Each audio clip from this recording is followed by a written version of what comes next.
avons essayé, dans le cadre du dispositif d'aide aux collectivités locales, nous avons mis en place donc un dispositif qui va se concrétiser donc par une convention sur le territoire du Haut-Béarn. Alors, ce sont des dispositifs en direction des communautés de communes, des EPCI. Nous avons, à côté de ceci, un règlement d'intervention en direction des communes. Là, il s'agit d'intervention auprès des communautés de communes. Nous avons considéré qu'il était très important d'accompagner les communautés de communes et nous avons essayé de cibler un peu les opérations. Alors, en direction des communes, j'en parle très rapidement, nous avons toujours des aides à la voirie, des aides aux bâtiments, des aides avec le syndicat départemental à l'électrification, bref, toute une panoplie d'aides que les gens connaissent bien. Et en direction des communautés de communes, comme elles sont très différentes dans ce département, nous avons décidé de travailler un peu différemment. Ce n'est pas un règlement unique pour toutes les communautés de communes. On s'adapte à la demande, à la réalité locale. Et on essaie donc de réfléchir avec les responsables des communautés sur les opérations qui intéresse le territoire sur lequel nous sommes. Alors ici nous sommes en Haut-Béarn et la convention que nous allons signer porte sur des éléments qui forcément sont au cœur de la vie du Haut-Béarn. On va parler d'agriculture, on va parler de tourisme, mais le tourisme qui existe, qui est très typé, le tourisme qui existe ici. On va parler également de culture, on va parler de patrimoine, bref, toute une série de préoccupations qui font l'objet de cette convention et ceci va se traduire par des aides financières au département lorsque la communauté de communes engagera ces opérations. S'agissant d'agriculture, forcément, ça va être très marqué par l'agriculture de montagne et le pastoralisme. S'agissant du tourisme, on connaît bien la nature de l'activité touristique qu'il y a dans l'Auvergne. Ça va nous permettre d'aider cette communauté qui a beaucoup réfléchi d'ailleurs. On a d'excellentes relations avec la communauté et avec ses responsables. Ça va nous permettre d'accompagner, d'accélérer, de faciliter les opérations qui sont, communément réfléchi et programmé. Oui, un plan montagne d'abord qui scelle une collaboration financière et partagée entre la région, le département, l'État à travers le massif, donc une implication totale des trois institutions, et ce qui permet un peu de déroger, qui a permis de déroger très rapidement à la loi NOTRe, puisque le département a perdu quelques compétences, mais dans le cadre du plan montagne, on les a pratiquement toutes récupérées. Alors ce plan montagne, il a pour socle, bien entendu, l'agriculture de montagne, la transhumance, c'est un pan très important de l'activité de la montagne, c'est le socle, et tout ce qui est lié à l'agriculture, la transformation des produits, le tourisme, l'agritourisme. Le plan montagne a aussi en charge les stations de sport d'hiver, notamment chez vous la Pierre-Saint-Martin, Gourette, et on accompagne aussi d'autres projets, type le Somport, et on porte aussi le projet d'encorbellement de la passerelle du Portalet, qui est un lieu à la fois dangereux, donc il fallait sécuriser, et qui est un lieu de passage très fort des pèlerins et de tous les randonneurs, puisqu'il y a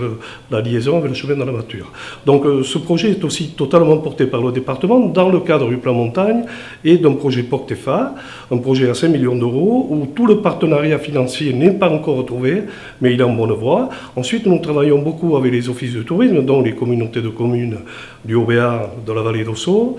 Pour le Béarn, nous travaillons aussi avec celles du pays de Naï et toutes les communautés qui sont les commissions syndicales pour le Pays Basque et l'IPHB ici, et la communauté d'agglo du Pays Basque, bien entendu. Donc le plan montagne a une couverture territoriale totale sur la montagne et il touche à toutes les politiques, y compris économiques, qui sont liées à la montagne.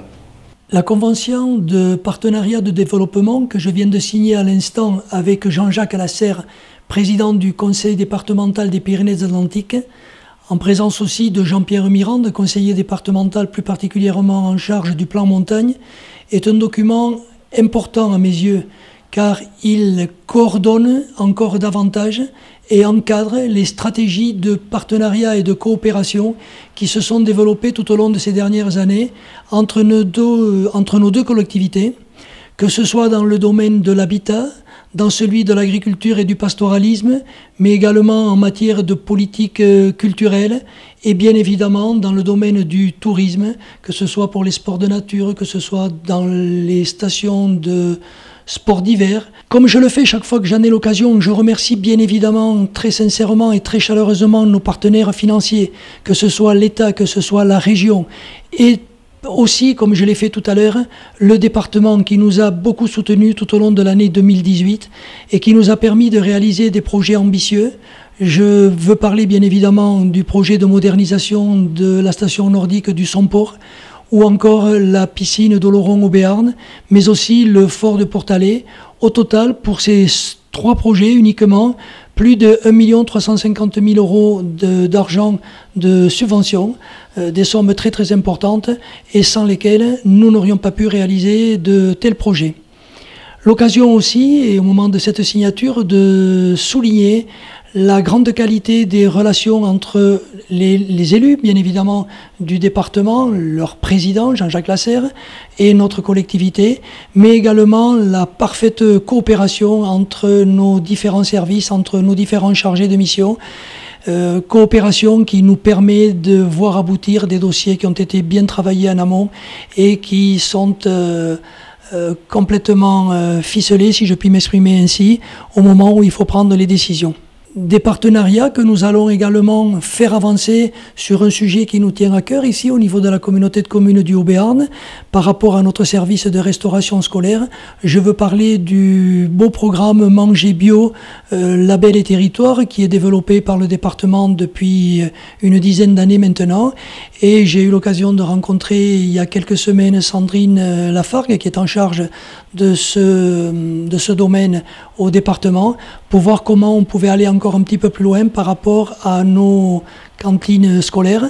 Un partenariat qui est déjà bien en place au niveau de nos crèches puisque nous avons eu récemment le plaisir d'obtenir un label. J'ai aussi profité de cette rencontre de ce matin pour évoquer à nouveau, comme je l'avais déjà fait avec le président Jean-Jacques Lasserre,